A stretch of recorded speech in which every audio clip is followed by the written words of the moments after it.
राजा के दरबार में एक आदमी नौकरी मांगने के लिए आया तो उस व्यक्ति से उसकी काबिलियत पूछी गई तो वो बोला, मैं आदमी हो चाहे जानवर, उसकी शक्ल देखकर उसके बारे में बता सकता हूँ। राजा ने उसे अपने खास घोड़ों के अस्तबल का इंचार्ज बना दिया। कुछ ही दिन बाद राजा ने उससे अपने सबसे महंगे और मनपसंद घोड़े के बारे में पूछा तो उसने कहा, घोड़ा नस्ली नहीं है। राजा को हैरानी हुई। उसने जंगल से घोड़े वाले को बुला कर पूछा।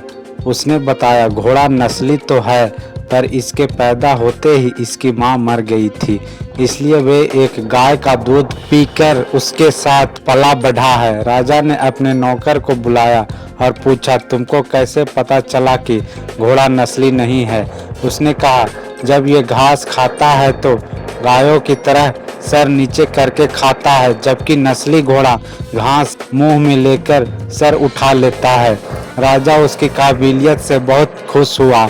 उसने नौकर के घर अनाज, घी, मुर्गे और ढेर सारी बकरियां बतौर इनाम भिजवा दिए और अब उसे रानी के महल में तैनात कर दिया।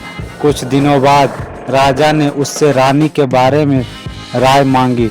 उसने कहा, तौर तरीके से तो रानी जैसे है लेकिन पैदाइशी नहीं है। राजा के पैरों तले जमीन निकल गई। उसने अपनी सास को बुलाया।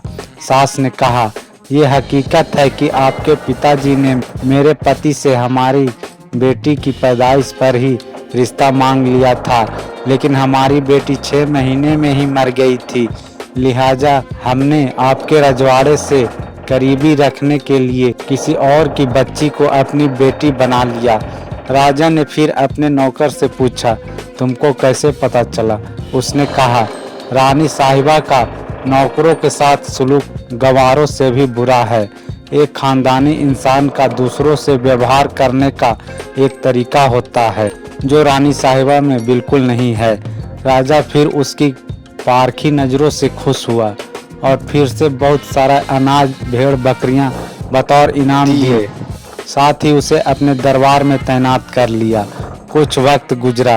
राजा ने फिर नौकर को बुलाया और अपने बारे में पूछा। नौकर ने कहा, जान की सलामती हो तो कहूँ। राजा ने वादा किया तो उसने कहा, न तो आप राजा के बेटे हो और ना ही आपका चलन राजाओं वाला है। राजा को बहुत गुस्सा आया मगर जान की सलामती का वचन दे चुका था। राजा सीधा अपनी माँ के महल पहुँचा। माँ ने कहा, ये सच है, तुम एक चरवाहे के बेटे हो। हमारी औलाद नहीं थी तो तुम्हें गोद लेकर हमने पाला। राजा ने नौकर को बुलाया और पूछा, बता तुझे कैसे पता चला? उसने कहा, जब राजा किसी को इनाम दिया करते हैं तो हीरे, मोती और जवाहरात की शक्ल में देते हैं, लेकिन आप भेड़, बकरियां, खाने पीने की चीज़ें दिया करते हैं। ये रवैया किसी राजा का नहीं, किसी चरवाहे के बेटे का ही हो सकता है। किसी इंसान के पास कितनी धन दौलत, सुख, समृद्धि, रुतबा, बाहुबल है, ये सब बाहरी दिखावा है। इंसान की असलियत की पहचान उसके व्यवहार और उसकी नीयत से होती है। ऐसी और अच्छी कहानी सुनने के लिए हमारे चैनल को सब्सक्राइब जरूर करें। धन्यवाद आपका।